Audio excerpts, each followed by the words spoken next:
Hello बच्चों, हम लोग का जो माइक्रो इकोनॉमिक्स का पोर्शन था वो वैसे लास्ट वीडियो के साथ खत्म हो गया। अब हम लोग मैक्रो इकोनॉमिक्स के पोर्शन के साथ आगे बढ़ेंगे और धीरे धीरे करके देखेंगे कि मैक्रो इकोनॉमिक्स का जो पोर्शन आपके पास है वो क्या और कैसे आपके पास आ रहा है। और इसके साथ साथ सबसे पहला चैप्टर जिसमें आपके पास सीबीएसई बोर्ड में तो वैसे सर्कुलर फ्लो ऑफ इनकम है, बट हम आईएससी बोर्ड का अगर देखें तो मैक्रो इकोनॉमिक्स का theory of income and employment आपके पास है। बट सबसे पहले जो चैप्टर हम लोग करेंगे that is circular flow of income, क्योंकि बेसिक्स आपके पास होता है। बेसिक्स को जब आप क्लियर करेंगे तब जा करके आगे के लिए आपको बेहतर रहेगा। और अच्छे मार्क्स स्कोर करने के लिए हम लोग एकदम स्टार्टिंग से स्टार्ट करते हैं, बेसिक से स्टार्ट करते हैं। तो बेसिक आपके पास पूरे ओवरऑल मैक्रो इकोनॉमिक्स का ये सर्कुलर फ्लो ऑफ इनकम है। किस तरह से ये वर्क करता है, क्या चीजें हैं, चलिए स्टार्ट करते हैं वीडियो और देखते हैं क्या है इसमें। सबसे पहले आपके पास हम जो टॉपिक कवर करने वाले हैं आज, that is circular flow of income. तो सर्कुलर फ्लो ऑफ इनकम की अगर हम बात करें तो ये सर्कुलर फ्लो ऑफ इनकम क्या है, इसकी मीनिंग, और फिर इसके बाद complete revision sheet concept and पूरा प्रॉपर आपके पास ब्लैक बोर्ड से हम देखेंगे, जहां पे आपके पास प्रोडक्शन मेथड है, इनकम मेथड, एक्सपेंडिचर मेथड है। आगे चल के हम देखेंगे कि इन मेथड्स का एस्टिमेशन कैसे होता है। लेकिन इसके लिए बेसिक्स अगर हम देखें तो बेसिक्स यहाँ से ही स्टार्ट होता है, जहाँ पे मीनिंग एंड कोर कॉन्सेप्ट आपके पास आ जाता है, that is of circular flow of income. तो circular flow of income refers to the continuous movement of production of goods, services, generation of income and expenditure among different sectors of an economy। तो different sectors के बीच में जो आपके पास particularly circle के form में जो आपके पास कंटिन्यूस मूवमेंट होता रहता है गुड्स एंड सर्विसेज का, इनकम का और एक्सपेंडिचर का, इसको जब हम देखते हैं तो ये आपके पास कहलाती है that is your circular flow of income. आप देखते हैं जो एक पर्सन की इनकम है वो अगले की खर्च है, अगले का जो खर्च है वो अगले की इनकम है। तो इस तरह से जो आपके पास पर्टिकुलरली क्या है कि ये कॉन्टिन्यूस साइकिल चलती रहती है, जहां पे प्रोडक्शन जो आपके पास है वो इनकम जनरेशन में हेल्प करता है and it is leading to the expenditure of one person, कि भाई एक पर्सन खर्च करेगा, अगले की इनकम बनेगी, और इनकम किस बेसिस पे, गुड्स एंड सर्विसेज को प्रोड्यूस करके बेचने के बेसिस पे होगी। नेक्स्ट इसमें जो कंटिन्यूस इकोनॉमिक साइकिल आपके पास है इसको हम देखेंगे। An economic is a परपीचुअल loop. परपीचुअल loop मतलब कि एक लूप चलता रहता है, कि it is continuously in working, मतलब सर्कल फॉर्म या स्क्वायर फॉर्म जैसा भी है। One sector expenditure is always the another sectors income, कि एक सेक्टर अगर खर्च करेगा तो दूसरे सेक्टर की आपके पास इनकम बनेगी। इसमें तीन साइकिल्स आपके पास है, जहां पे जनरेशन फेज है, जहां पे फर्म्स गुड्स एंड सर्विसेज को प्रोड्यूस करते हैं यूजिंग फैक्टर सर्विसेज। फिर इसके बाद डिस्ट्रीब्यूशन फेज है, जहां पे फ्लो ऑफ फैक्टर इनकम होती है, rent, wages, interest and profit to household sector. Disposal phase आपके पास है, जहां पे household sector spend income on the consumption of goods and services. तो इस तरह से आपके पास मीनिंग एंड कोर कॉन्सेप्ट है इसका। नेक्स्ट इसमें जो आपके पास है डाटा कि यहाँ पे सर्कल फ्लो ऑफ इनकम में हम स्टार्ट करेंगे, एक एक करके हम सारे सेक्टर्स को देखेंगे किस तरह से वर्क करते हैं, और इसके साथ साथ जो आगे नोट्स आपके पास है वो भी हम देखते चलेंगे इसमें। सबसे पहले जो इसमें आपके पास पर्टिकुलरली सेक्टर आता है that is a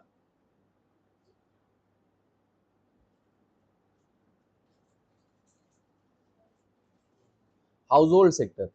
house hold sector क्या है? एक कंज्यूमर सेक्टर है।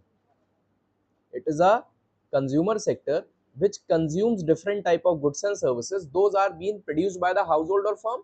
तो सिंपल इसका आंसर है कि प्रोडक्शन जो आपके पास है that is done by the firm.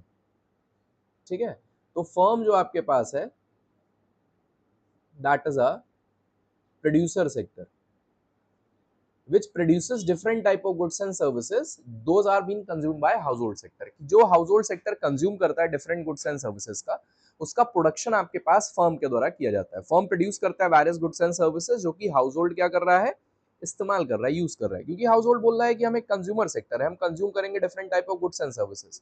तो फर्म बोल रहा है कि ये गुड्स एंड सर्विसेज जो आप इस्तेमाल करेंगे हम इसका प्रोडक्शन करेंगे। भाई सिंपल है कि जब यूज होगा तो अल्टीमेटली उसका प्रोडक्शन भी होगा। और फर्म कौन से ऐसे गुड्स एंड सर्विसेज जिनका खुद प्रोडक्शन करते हैं, तो आप बोलेंगे सर फर्म जो है क्या करते हैं, सॉरी हाउस होल्ड कौन से ऐसे गुड्स हैं जिनका प्रोडक्शन करते हैं, तो आप बोलेंगे सर हाउस होल्ड दरअसल वो गुड्स बनाता है जो कि जैसे आप मान लेते हैं कि घर पे रहते हुए यू आर कुकिंग, तो कुकिंग आप कर रहे हैं तो दैट इज अ प्रोडक्शन। नहीं भाई, आप कुकिंग में सिर्फ क्या करते हैं कि पर्टिकुलरली जो भी आपके पास मटेरियल है उसको अपने यूज के अनुसार आप उसको कन्वर्ट कर लेते हैं। और हाउस होल्ड इस प्रोसेस को इस वजह से कर रहा है क्योंकि वो उसका कंजम्पशन कर रहा है, तो it is a consumption process, it is not a production. Production तो तब इन्वॉल्व होगा जब आप प्रोडक्शन कर इस वजह से रहे हैं जिससे आप उसको सेल कर सके, है ना। तो यहाँ पे कंजम्पशन हो रहा है वेरियस गुड्स एंड सर्विसेज का। तो कंजम्पशन के लिए क्या करेगा कि भाई सिंपल है, किसी को प्रोडक्शन करना पड़ेगा, तो प्रोडक्शन कौन करेगा? फर्म।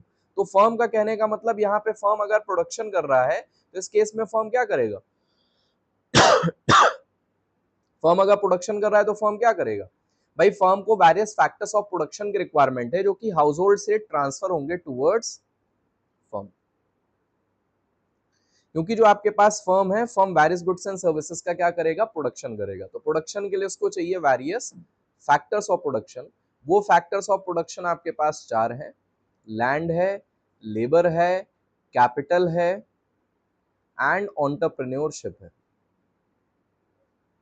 तो क्या होता है ये entrepreneurship and land labour capital and entrepreneurship, ये हम देखते हैं। ये कहां से किस तरफ ट्रांसफर हो रहा है? That is being transferred from household sector to firm, जिससे firm in goods and services का मतलब इन फैक्टर सर्विसेज का यूज करके क्या कर सके? प्रोडक्शन कर सके। तो ये है क्या? फैक्टर सर्विसेज आपके पास हो जाएंगे, ठीक है। अब फैक्टर सर्विसेज हैं तो इस केस में क्या होगा कि फैक्टर सर्विसेज पर्टिकुलरली आपके पास है, तो ये है क्या क्या बेसिकली?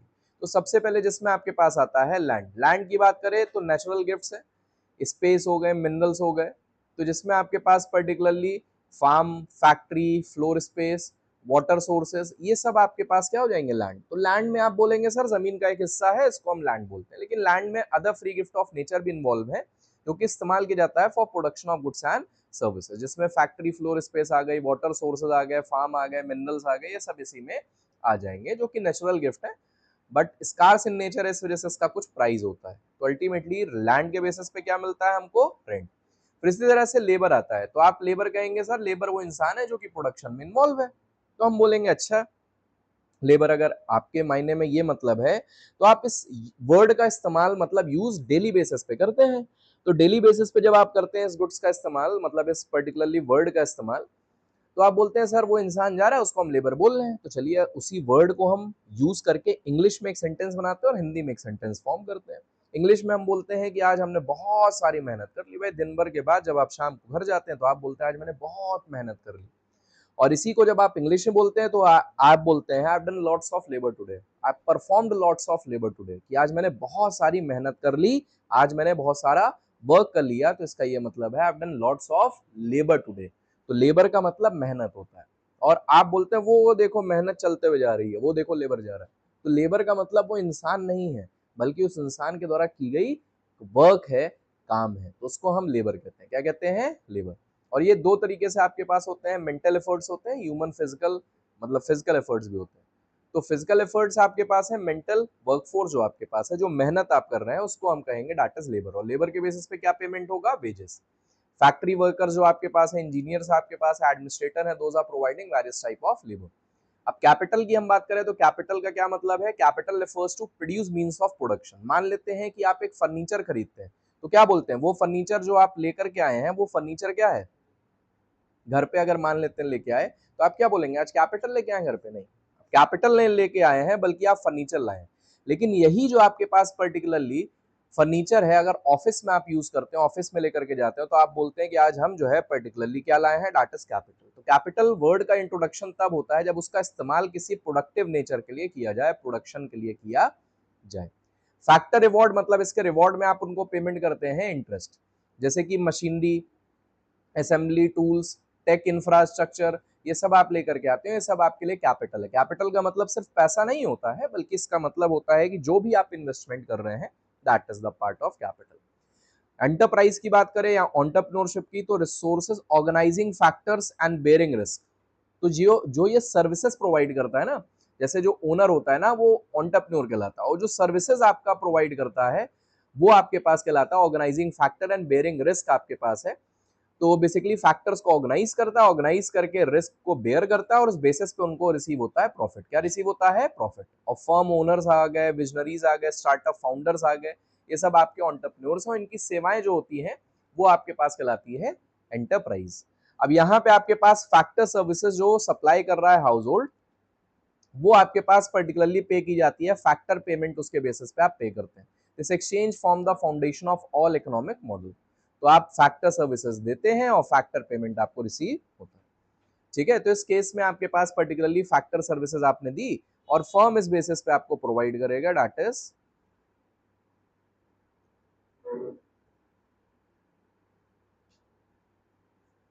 फर्म इस बेसिस पे आपको देगा फैक्टर पेमेंट। लैंड पे क्या मिलेगा? रेंट। लेबर को क्या देगा? वेजेस। कैपिटल पे क्या मिलेगा? इंटरेस्ट। एंड एंटरप्रेन्योरशिप को क्या दिया जाएगा? प्रॉफिट्स। तो इस तरह से आपके पास ये हो गई factor payment which has been made by the firm towards the household, और इनको हम फैक्टर पेमेंट कहते हैं। क्या कहते हैं? Factor payment. अब जो आपके पास फर्म आपके पास है, फर्म इन फैक्टर सर्विसेज का यूज करके प्रोड्यूस करेगा various type of goods and services, और इन गुड्स एंड सर्विसेज का कंजम्पशन कौन करेगा? हाउस होल्ड, क्योंकि हाउस होल्ड एक कंज्यूमर है जो कि कंजम्पशन करेगा, और कंजम्पशन उन गुड्स एंड सर्विसेज का करेगा जो कि आपके पास फर्म के द्वारा प्रोड्यूस की गई है। So the arrow is from firm towards household for the consumption of goods and services. Goods and services. अब कंजम्पशन हो रहा है गुड्स एंड सर्विसेज का, तो हाउस होल्ड इसके बेसिस पे क्या करेगा? भाई हाउस होल्ड कोई गुड्स एंड सर्विसेज खरीदेगा तो खरीदेगा क्या? फ्री में मिलेगा? नहीं, आप उसकी पेमेंट करेंगे प्रॉपरली। तो proper payment are to be made. तो payment for consumption of goods and services.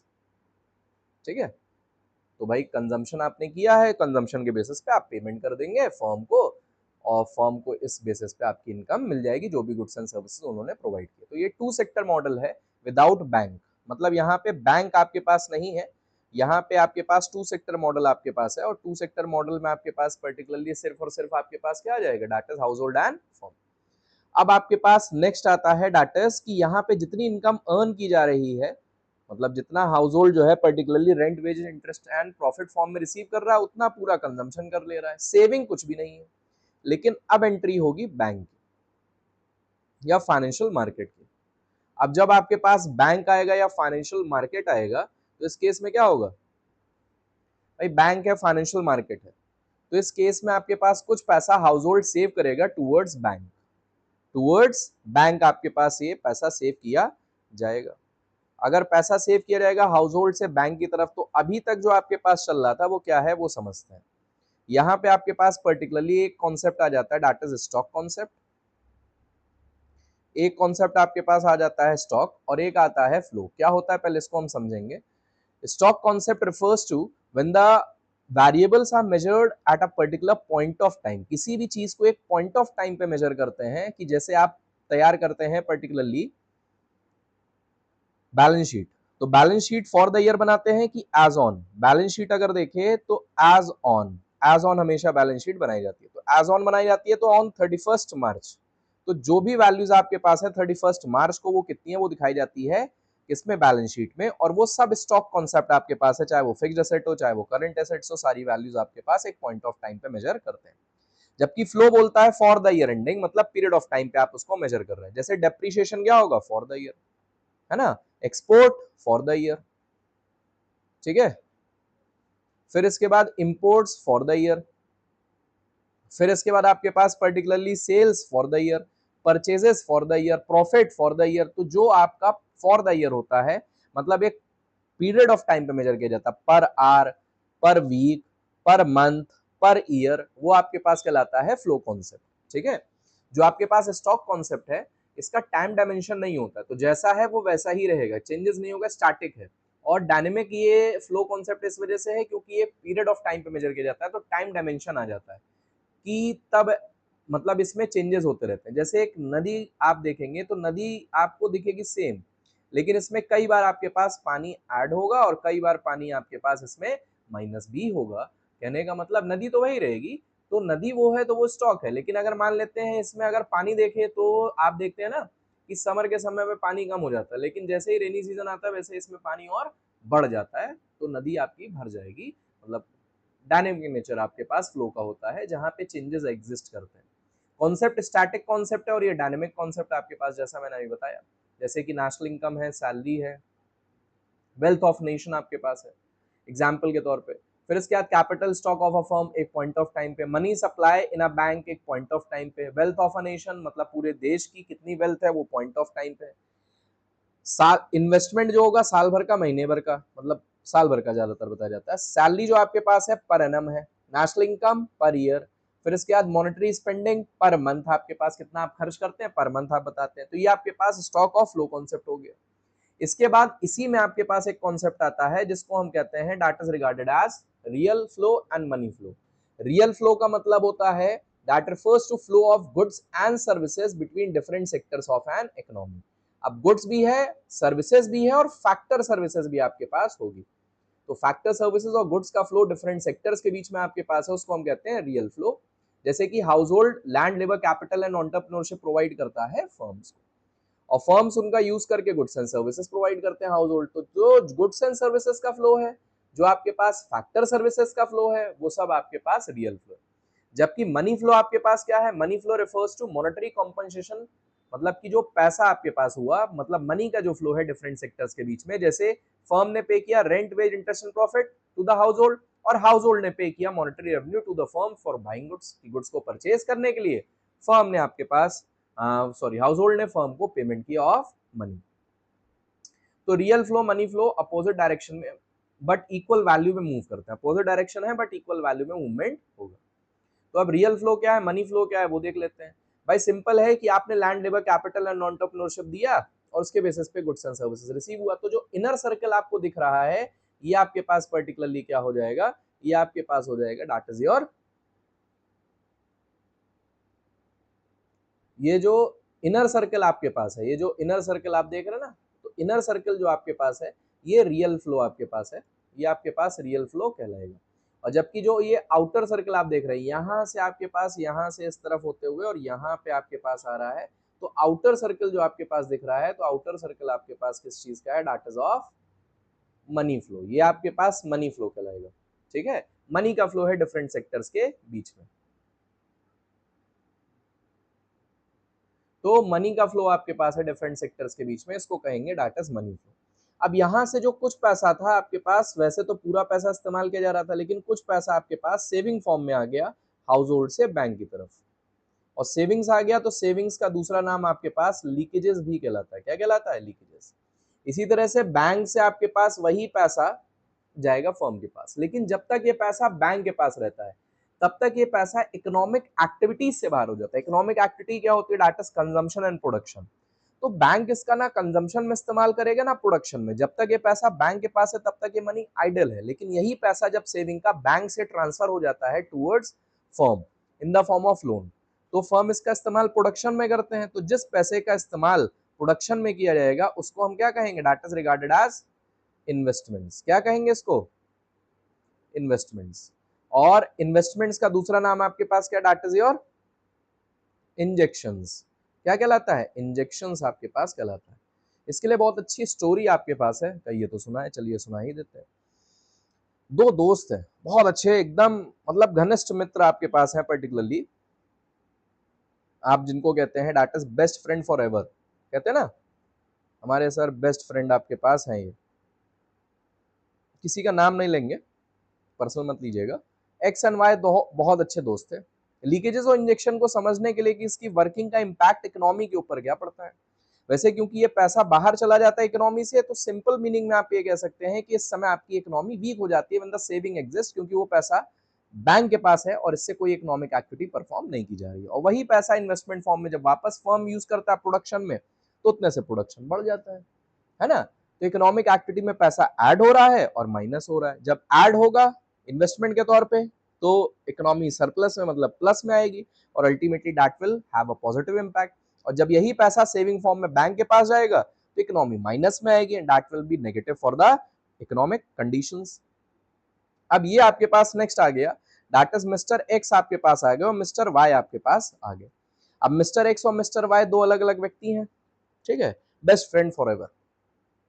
भाई क्या हुआ कि मिस्टर एक्स जो आपके पास है, ये कहते हैं 3 दिन से मतलब साथ में स्कूल कोचिंग सब एक जगह साथ में जाते थे। तो मिस्टर वाई जो है देख रहे थे कुछ दिन से मिस्टर एक्स से वो मिल नहीं पाए थे, मुलाकात नहीं हो पाई। तो मिस्टर वाई थोड़ा सा चिंतित होते हैं, टेंशन में आ जाते हैं कि भाई ऐसा क्या है कि मिस्टर एक्स से मुलाकात नहीं हो पा रही है। तो ये पहुंच जाते हैं, मिस्टर वाई पहुंचते हैं मिस्टर एक्स के घर, स्वीट होम। अब स्वीट होम पहुंच करके मिस्टर एक्स से पूछते हैं वाई, क्या हुआ भाई, क्यों नहीं आ रहे हो, 3 दिन से क्यों छुट्टी पे हो? तो मिस्टर एक्स कहते हैं एक लॉन्ग स्टोरी है। तो मिस्टर वाई बोलते हैं सुनाओ। तो मिस्टर एक्स कहते हैं कि भाई देखिए क्या है कि 3 days अगो, 3 दिन पहले एक बहुत अच्छी जो है शानदार, मतलब बहुत अच्छी पार्टी थी। अब पार्टी थी तो जाहिर सी बात है खाना भी अच्छा बना, तो खाना बहुत अच्छा बना, और खाना अच्छा बना तो ओवर ईटिंग हो गई। अब ओवर ईटिंग हो गई तो इस केस में हुआ क्या कि इनका पेट हो गया खराब। अब पेट खराब हो गया तो इस वजह से क्या हो गया, लीकेजेस हो गए। अब प्रॉब्लम ये हुई कि पेट खराब हुआ तो इस केस में आपके पास पर्टिकुलरली मिस्टर वाई क्योंकि टेंशन में थे तो मिस्टर एक्स को लेकर के पहुंचे डॉक्टर के पास। अब डॉक्टर ने क्या लगाया, इंजेक्शन, जिससे मिस्टर एक्स हो जाए ठीक। तो इस वजह से इंजेक्शन जब लगा, जब आपके पास पर्टिकुलरली पेट खराब हुआ तब कैसा महसूस हुआ, वीक, लेकिन जब इंजेक्शन लगा तो वापस से फर्म कैसा महसूस करती है, स्ट्रॉन्ग। अब यही जब आपके पास स्ट्रॉन्ग महसूस करेगी तो इस केस में आपके पास पर्टिकुलरली क्या है कि जो इंपैक्ट मिस्टर एक्स के ऊपर था दोनों टाइम में, at the time of leakages and injection, वही इंपैक्ट इकोनॉमी के ऊपर कुछ इसी तरह से पड़ता है कि जहां पे इकोनॉमी वीक और स्ट्रॉन्ग दोनों हो जाती है एट सर्टेन केसेस। और ये आपके पास two sector model with financial institution with capital market या बैंक आपके पास आ जाएगा। नेक्स्ट इसमें आपके पास क्या आता है दैट इज कि यहाँ पे हम बात कर रहे हैं नेक्स्ट सेक्टर की, जो कि थर्ड सेक्टर आपके पास आ जाता है, दैट इज अ गवर्नमेंट। अच्छा एक चीज हम पूछेंगे, गवर्नमेंट किसी भी इकोनॉमी में क्यों एग्जिस्ट करता है? तो आप बोलते हैं कि सर दरअसल क्या है कि गवर्नमेंट टैक्स लेने के लिए काम करता है तो टैक्स के लिए एग्जिस्ट करता है। हम बोलेंगे नहीं, टैक्स के लिए एग्जिस्ट नहीं करता है। गवर्नमेंट का मेन एम है to maximise the social welfare, maximum social welfare, मतलब उसका काम यह है कि देश की भलाई के लिए वो काम करे और देश का जो पैसा है वो देश की भलाई के लिए इस्तेमाल किया जाए। एम आपके पास ये है गवर्नमेंट के एग्जिस्ट होने का। तो इस केस में क्या है कि अगर एग्जिस्ट होने का ये जो है वजह है तो इसके लिए गवर्नमेंट आपके पास अलग अलग वर्किंग आपके पास करेगी। भाई सिंपल है कि गवर्नमेंट अगर सोशल वेलफेयर को मैक्सिमाइज करना चाहता है तो लोगों से पैसा लेगा। भाई सिंपल है कि आपका वेलफेयर मैक्सिमाइज कैसे होगा, रोड्स बनाएंगे, एक्सप्रेसवे बनाएंगे। और कल आपने देखा कि नोएडा का जो जेवर एयरपोर्ट है वो आपका इनॉग्रेट किया गया, स्टार्ट भी किया गया इंडिगो ने, जहाँ पे 170 जो आपके पर्टिकुलरली जो आपके किसान थे वहां पे, तो उनको जो है, जो आज तक कभी ट्रेन में जो है कभी भी ट्रैवल नहीं किए थे, तो उनको जो है सरकार की तरफ से ट्रैवल कराया गया। तो जहाँ पे आपके पास गवर्नमेंट वर्क करती है इन सब के लिए, तो उसके लिए इंफ्रास्ट्रक्चर डेवलपमेंट करेगी, रोड्स एंड कम्युनिकेशन डेवलप करेगी, हॉस्पिटल्स बनाएगी, स्कूल कॉलेजेस बनाएगी, तो बहुत सारा काम गवर्नमेंट करती है। और गवर्नमेंट जब इतना सारा काम करेगी तो पैसा कहाँ से आएगा? भाई गवर्नमेंट अपने घर से तो लगाएगी नहीं, भाई गवर्नमेंट हम सब ने मिलकर फॉर्म की है, तो हम उनको पैसा देंगे कि ये लीजिए सरकार, और हमारे वेलफेयर के लिए इसको खर्च करिए, और जो कि सरकार कर रही है वेलफेयर के लिए खर्च। तो इसके लिए क्या करेंगे, हाउस होल्ड भी गवर्नमेंट को देंगे टैक्सेस, हाउस होल्ड भी गवर्नमेंट को देंगे टैक्सेस। और टैक्सेस के साथ साथ ये देंगे फैक्टर सर्विसेज। क्या देंगे? Factor services. भाई सिर्फ टैक्स नहीं देंगे, फैक्टर सर्विसेज भी देंगे। फैक्टर सर्विसेज जैसे कि आपके पास पर्टिकुलरली क्या होगा, ठीक है, तो आप देख रहे हैं फर्म से भी हाउस होल्ड, मतलब गवर्नमेंट की तरफ जो आएगा वो क्या है, दैट इज टैक्सेस, है ना। इसके साथ साथ गुड्स एंड सर्विसेज भी आएगा पर्टिकुलरली। फिर इसके बाद गवर्नमेंट से फर्म की तरफ क्या जाएगा, तो फर्म की तरफ जाएगा दैट इज योर सब्सिडीज जाएगा, है ना, सब्सिडीज आपके पास जाएगा particularly.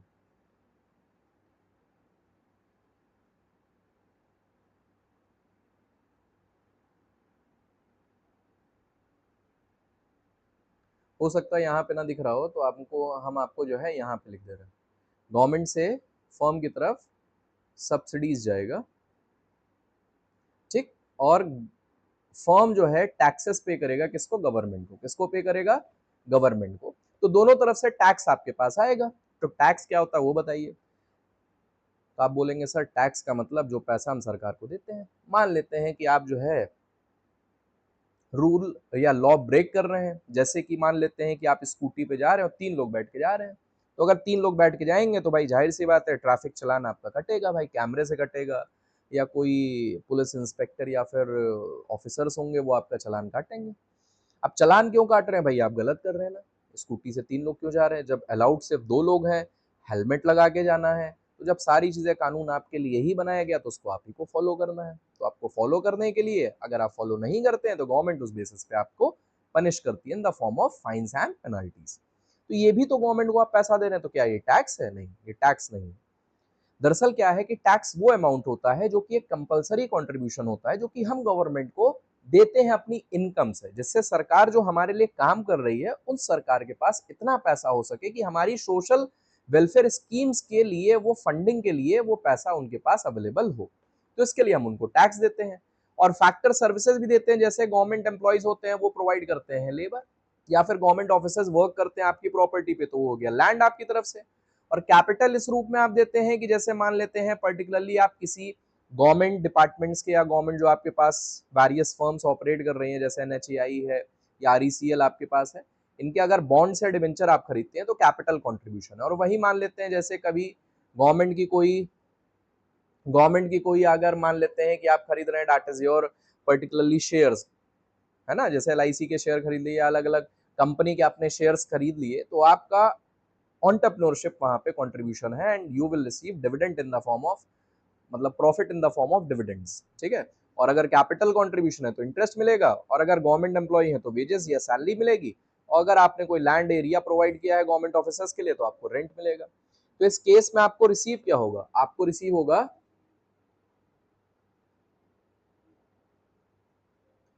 Factor and transfer income.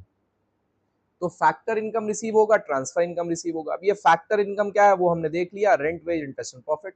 अब ये ट्रांसफर इनकम क्या होता है, तो transfer income refers to those income which are unearned income, जो कि कमाया, पर्टिकुलरली कमाया नहीं जाता, इसमें सिर्फ रिसीव होता है। रिसीव कैसे होता है, जैसे मान लेते हैं गवर्नमेंट स्कॉलरशिप देती है to the students who have scored good marks, or to the student who are not able to particularly मतलब बिलो पॉवर्टी लाइन होते हैं, अपनी पढ़ाई वो पूरी नहीं कर सकते हैं, तो इस केस में क्या है कि उनको पूरा करने के लिए स्कॉलरशिप देती है government.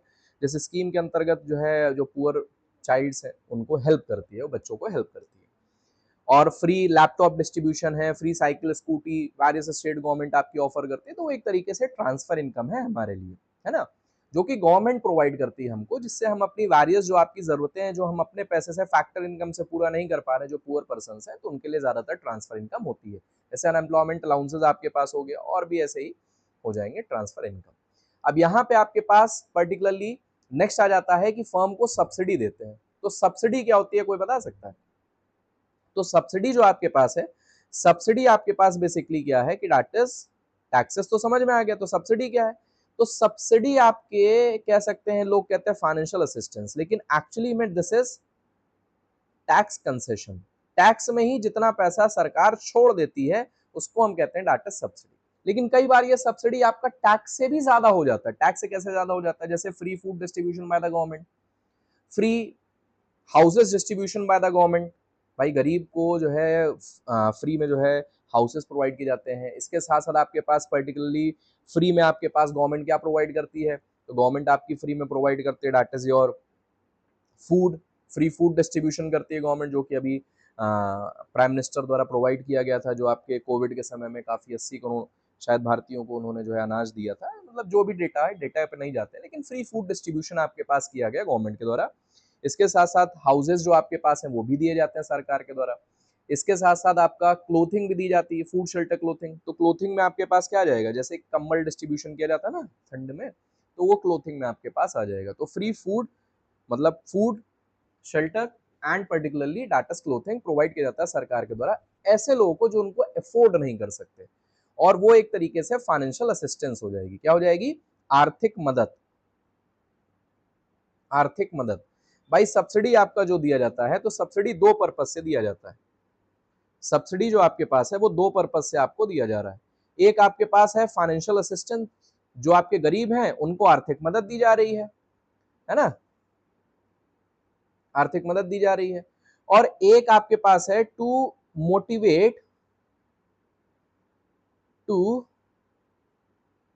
Motivate investment and demand, या to stimulate investment and demand, कि डिमांड को बढ़ाने के लिए और इन्वेस्टमेंट को इंक्रीज करने के लिए सरकार सब्सिडी दे रही है। अब आप बोलेंगे सर किस चीज पे सब्सिडी आपकी मिल रही है?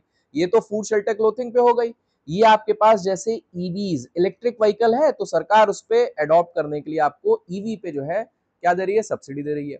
इसके साथ साथ सरकार आपको प्रोवाइड कर रही है सोलर पैनल के ऊपर सब्सिडी। सोलर पैनल के ऊपर सब्सिडी आपकी 2027 तक, आप देख रहे हैं साइट पे जाएंगे तो 300, मतलब अगले साल तक एंड तक आपका बस रहेगा, मतलब नेक्स्ट ईयर आपके मार्च आर्च तक आपका प्रोवाइड करेगा government subsidy on the solar panels. तो सोलर पैनल पे अभी आपका सब्सिडी दी जा रही है, ईवी पे सब्सिडी दी जा रही है। तो ये सब जो सब्सिडी आपके पास है, ये चाहते हैं कि ग्रीन एनर्जी का आप इस्तेमाल करें, क्योंकि गवर्नमेंट का आपके पास पेरिस एग्रीमेंट है जो कि आपने देखा होगा ना, 2030 तक नेट जीरो एमिशन करना है इंडिया को।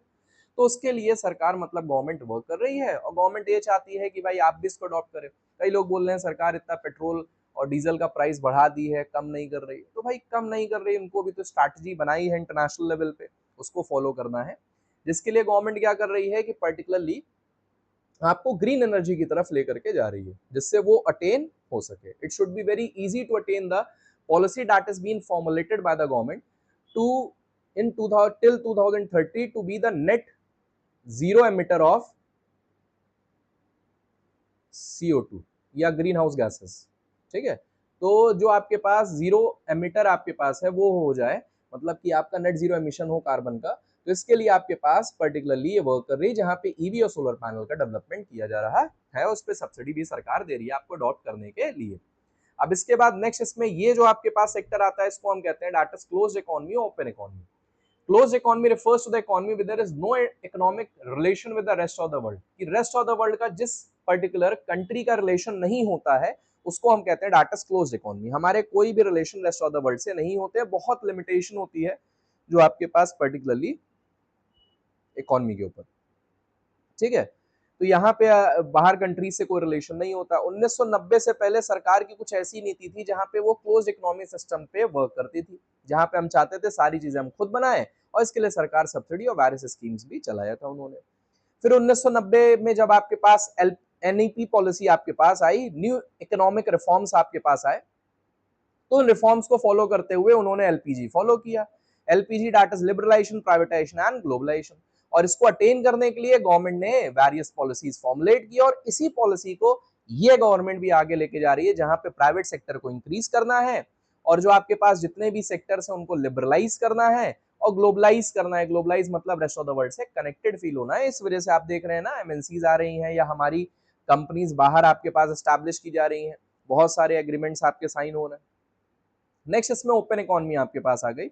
ओपन इकोनॉमी आपके पास वो है 1990 के बाद आपके पास जब एलपीजी बनी तो इंडिया को ओपन इकोनॉमी कर दिया गया। Open economy refers to where there is interaction with rest of the world. तो जहां पे हमने मान लेते हैं घर का दरवाजा बंद कर दे, किसी को ना अंदर आने दे, तो वो क्लोज इकोनॉमी है। और जब घर का दरवाजा खोल दे, लोगों से हम रिलेशन रखे, तो वो आपके पास ओपन इकोनॉमी है। तो open economy refers to the economy where there is interaction with rest of the world, कि जहां पे रेस्ट ऑफ द वर्ल्ड से हमारा इंटरेक्शन होता है। तो अभी आपके पास पर्टिकुलरली लास्ट जो आपके पास ये आता है सेक्टर, ये रेस्ट ऑफ द वर्ल्ड आपके पास आ जाएगा। ठीक, रेस्ट ऑफ द वर्ल्ड आपके पास सेक्टर आ जाएगा। तो रेस्ट ऑफ द वर्ल्ड क्यों एग्जिस्ट करता है, इसको जरा हम लोग समझने की कोशिश करते हैं। ठीक, अब रेस्ट ऑफ द वर्ल्ड जो आपके पास फॉरेन सेक्टर है, इसका जो है पर्टिकुलरली हाउस होल्ड के साथ क्या रिलेशन है? भाई house hold factor services provide करेगा और कई बार डायरेक्ट परचेजेस करेगा, उसके बेसिस पे इंपोर्ट पेमेंट करेगा, है ना, इंपोर्ट पेमेंट करेगा। और वही रेस्ट ऑफ द वर्ल्ड से पर्टिकुलरली हाउस होल्ड सेक्टर की तरफ क्या फ्लो करता है? भाई हाउस होल्ड सेक्टर की तरफ गुड्स एंड सर्विसेज और मोस्ट इंपॉर्टेंटली रेमिटेंसेस फ्लो करता है, रेमिटेंसेस फ्रॉम अब्रॉड। अगर देखा जाए तो रेमिटेंस आपका ट्रांसफर इनकम में आता है, लेकिन रेमिटेंस जो आपके पास इंडिया को रिसीव हुआ लास्ट जो आपके पास 2025 और 26 का अगर आप डेटा देखेंगे, या 24 और 25 का ही देखेंगे, तो लगभग मोर देन 120 बिलियन डॉलर्स का रिसीव हो रहा है, जो कि पूरे वर्ल्ड में सबसे हाईएस्ट जो हमको रेमिटेंस रिसीव होता है। रेमिटेंस क्या होता है भाई, हमारे नागरिक हैं बाहर जाकर के काम करते हैं और अपने फैमिली और फ्रेंड को पैसा भेजते हैं।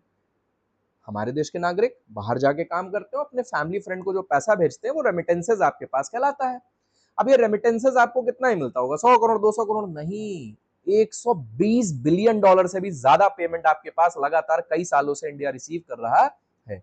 और अगर आप 130 एक एवरेज ले ले तो इस समय जो आपके पास रेट चल रहा है पर्टिकुलरली अबव 90 चल रहा है। अगर हम एक आसान भाषा में कह ले 90 भी अगर आपका चल रहा है तो भी 100 बिलियन डॉलर हो गया लगभग आपके पास, particularly 1 billion dollar equals to, अगर हम 90 का रेट ले ले, वैसे 90 से ज्यादा ही चल रहा है, तो 1 billion dollar equals to rupees में अगर देखें तो 9000 करोड़ हो गया। अब इसका कन्वर्जन अगर कर ले पर्टिकुलरली 100 बिलियन डॉलर, तो 100 यहाँ पे लग जाएंगे, तो लगभग मोटा मोटा अगर हम देख ले तो आसपास लगभग 11 से मतलब 12 से 13 लाख करोड़ रुपए एक साल में रिसीव हो रहा है in the form of remittance. Remittance form में इतना रिसीव हो रहा है, तो रेमिटेंस फॉर्म में अगर इतना रिसीव हो रहा है तो इसका ये मतलब है कि पर्टिकुलरली लार्ज पोर्शन इंडिया को रिसीव हो रहा है रेमिटेंस फॉर्म में, जिस वजह से रेमिटेंसेस आपके अलग से दिखाए जाते हैं। और इसके बाद जो सेकंड कंट्री आपके पास आता है तो उसके बीच में बहुत डिफरेंस है। हमारा 120 से नीचे नहीं है, कई सालों से अगर आप देखेंगे डेटा उठाएंगे तो उससे ज्यादा है। और जबकि अगर आप देखेंगे पर्टिकुलरली जो आपके पास अदर कंट्री है उनका जो है आसपास 50-60 बिलियन जाता है, आधा लगभग आपके पास पर्टिकुलरली रेमिटेंस वो रिसीव करते हैं इंडिया से। ठीक, इसी तरह से फर्म का relation rest of the world के साथ क्या है और रेस्ट ऑफ द वर्ल्ड का रिलेशन फर्म के साथ क्या है आपके पास, वो जरा समझने की कोशिश करते हैं। भाई सिंपल है, कोई भी देश आपके पास हो, कोई देश आप ले लीजिए, किसी भी देश की आप बात करें तो जिस भी देश की आप बात करेंगे हर एक देश हर चीज में बेहतर नहीं होता है, कोई किसी चीज में बेहतर होता है, कोई किसी चीज में बेहतर होता है। अब अगर इंडिया की बात करें तो इंडिया में लेबर अबंडेंस है, पॉपुलेशन बहुत है, तो लेबर बहुत अबंडेंस है, स्किल्ड लेबर है, एजुकेटेड है सब। बट है क्या बेसिकली कि यहाँ पे आपके पास पॉपुलेशन ज्यादा होने से लेबर अबंडेंस है लेकिन टेक्नोलॉजी अवेलेबल नहीं है, तो टेक्नोलॉजी हम बाहर से खरीदेंगे। और जब भी टेक्नोलॉजी कोई भी चीज हम बाहर से खरीदते हैं उसको कहते हैं इंपोर्ट। क्या कहते हैं? इंपोर्ट। और इंपोर्ट अगर करेंगे तो उसके बेसिस पे पेमेंट करना पड़ेगा। क्या करना पड़ेगा? पेमेंट करना पड़ेगा। तो पेमेंट किस बेसिस पे कर रहे हैं? इंपोर्ट के बेसिस पे। तो पेमेंट फॉर इंपोर्ट्स, तो इंपोर्ट्स के बेसिस पे आपको पेमेंट करना है। वैसे ही जब भी आप कोई गुड्स एंड सर्विसेज बाहर देश से खरीदते हैं उसको कहते हैं एक्सपोर्ट। क्या कहते हैं? एक्सपोर्ट। तो बेसिकली जब भी आप एक्सपोर्ट करेंगे तो आपको रिसीट होगी, इनकम होगी। कैसे? जैसे एक सिंपल सी बात कर ले, डायमंड है, डायमंड मान लेते हैं इंडिया जो है पर्टिकुलरली बहुत प्रोड्यूस करता है। आप बोलेंगे कैसे प्रोड्यूस करता है सर? तो यहाँ पे डायमंड की आपके पास कटिंग और पॉलिशिंग होती है और इसके लिए वर्ल्ड में फेमस है आपके पास इंडिया। इंडियन मेड डायमंड ज्यादातर अगर आप देखेंगे वर्ल्ड में ज्यादातर जो भी आपके डायमंड्स आते हैं वो इंडिया से ही जाते हैं। India is a major producer of diamond. तो इस केस में मान लेते हैं कि आप किसी कंट्री में खड़े हैं और बोले कि डायमंड कहाँ से आया, आपने अचानक से बोल दिया अच्छा ये तो इंडिया का डायमंड लग रहा है, तो आपने बस देखा और बोल दिया, तो ज्यादातर संभावना ये है कि वो इंडिया से ही गया है, क्योंकि majority of the diamond is been from, मतलब कि पूरे वर्ल्ड में majority of the diamond is been imported from India. मतलब इंडिया से ही वो खरीद करके ले जाते हैं, अपने देश में कंज्यूम करते हैं। क्यों? क्योंकि रॉ डायमंड तो है लेकिन कटिंग और पॉलिशिंग हर देश में बेहतर नहीं होती। इंडिया में बहुत अच्छी कटिंग पॉलिशिंग की हमारे पास स्किल्स है और इसका प्रोडक्शन सूरत में आपके पास कटिंग और पॉलिशिंग होता है। ज्यादातर बेचा ये जो आपका जाता है आपके लिए, वो अगर आप देखेंगे तो बेचा जा रहा है पर्टिकुलरली आपका मुंबई में। ये तो गवर्नमेंट की एक बहुत, मतलब एक कह सकते हैं कि एक मन था गवर्नमेंट का कि जो है हम जो है एक डायमंड की जो आपके पास सेलिंग की एक पॉइंट बनाते हैं। तो सूरत डायमंड बोर्स जो आपके पास है वो गवर्नमेंट ने बनाया और उनका बहुत ही कह सकते हैं एक मानसाकारी प्रोजेक्ट आपके पास है। बहुत मंशा थी गवर्नमेंट की कि यहीं पे सूरत में ही इसका सेल भी हो। ठीक है, क्योंकि एक ट्रांसपोर्टेशन में आपके पास प्रॉब्लम्स काफी थी, तो गवर्नमेंट ने बोला कि अगर यहीं पे हो जाए तो बहुत अच्छी बात है। तो सूरत डायमंड बोर्स बनाया गया और जितने भी डायमंड व्यापारी होते हैं वो लक पे बहुत विश्वास करते हैं, तो इस वजह से 13 नंबर का कुछ भी उस ऑफिस में नहीं है। और पूरे वर्ल्ड का सबसे बड़ा ऑफिस उससे पहले पेंटागन था और उसके बाद आपके पास सूरत डायमंड बोर्स हो गया। ठीक है, दो बहुत सक्सेसफुल अभी नहीं इसको कंसिडर किया जा रहा है, बट मे भी पॉसिबल कि कुछ सालों में धीरे धीरे करके चीजें बेहतर हो जाए। अब आपके पास क्या है कि यहाँ पे जो सूरत है इसमें कटिंग और पॉलिशिंग डायमंड की बहुत अच्छी होती है। पूरे वर्ल्ड में जो डायमंड बेचा जाता है वो सूरत से ही ज्यादातर बन करके जाता है। सेल मुंबई के थ्रू होती है लेकिन जो पर्टिकुलरली बनाया जाता है वो सूरत में कटिंग पॉलिशिंग डायमंड की बहुत अच्छी होती है। तो पेमेंट किया गया इंपोर्ट्स का बेसिकली आपके पास to the rest of the world, कि भाई मशीनरी खरीदी उसका पेमेंट किया। एक एग्जाम्पल के तौर पे। वैसे ही हमने डायमंड बनाया तो डायमंड बना करके वर्ल्ड में बेचा, तो वर्ल्ड में बेचा तो जो भी हम बेचते हैं बाहर देशों को उसको एक्सपोर्ट करते हैं, एक्सपोर्ट कहते हैं। और एक्सपोर्ट के बेसिस पे क्या होगा, रिसीट्स। तो रिसीट्स फ्रॉम एक्सपोर्ट, तो एक्सपोर्ट के बेसिस पे हमको रिसीट्स होगी। और इस तरह से ये 4 सेक्टर मॉडल आपका तैयार हो गया। और इस मॉडल को हम कहेंगे that is open economy. Open economy इस वजह से क्योंकि यहाँ पे रेस्ट ऑफ द वर्ल्ड है और इससे इंटरेक्शन हो रहा है, इस वजह से ये कहलाएगा आपके पास ओपन इकोनॉमी। जबकि अगर यही रेस्ट ऑफ द वर्ल्ड ना होता तो ये कहलाता that is your close economy. Close economy जहां पे 3 सेक्टर होंगे, हाउस होल्ड होंगे, फर्म होंगे और गवर्नमेंट। यहां तक आपके पास एक क्लोज इकोनॉमी हो। जैसे ही रेस्ट ऑफ द वर्ल्ड आएगा वैसे ही ये ओपन इकोनॉमी हो जाएगा, जहां पे हमारे दरवाजे पूरे वर्ल्ड के लिए खुल चुके हैं, है ना। तो हमने इनमें सारी चीजें हमने पढ़ी, जहां पे 2 सेक्टर मॉडल फ्लो पढ़ा हमने।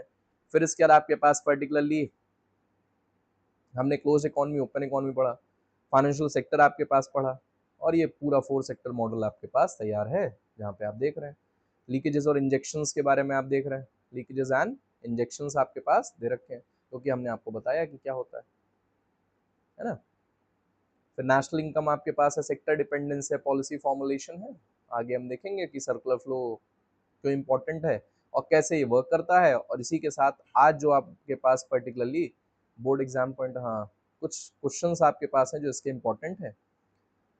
तो बेसिकली आपके पास पर्टिकुलरली क्या है कि आज जो हमने पढ़ा इसके आगे हम लोग नेक्स्ट क्लास में, नेक्स्ट वीडियो में आगे कंटिन्यू रखेंगे, जहां पे बेसिक कॉन्सेप्ट्स आपके पास मैक्रो इकोनॉमिक्स के जो बेसिक पोर्शंस हैं उसको हम कवर करेंगे, जिससे आपके लिए इजी हो ये जानना कि नेशनल इनकम में कौन कौन से बेसिक कॉन्सेप्ट हैं, जिसमें सर्कुलर फ्लो इनकम पूरी तरीके से खत्म हो गया। लेकिन please like, share and comment and subscribe on my channel.